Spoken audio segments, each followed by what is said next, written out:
Today, we're breaking down knee replacement surgery, the procedure, recovery, and a few simple success tips. Knee replacement, also known as knee arthroplasty, is a common surgical procedure.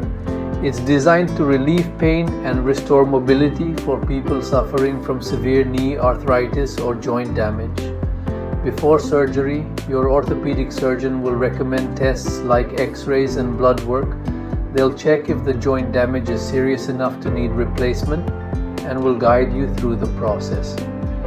After surgery, recovery starts immediately.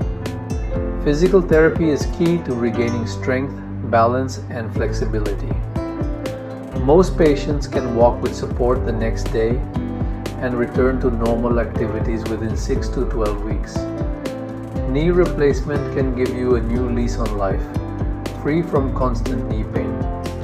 Talk to your doctor to see if it's the right option for you. Thanks for watching. Don't forget to like, share, and subscribe for more health insights.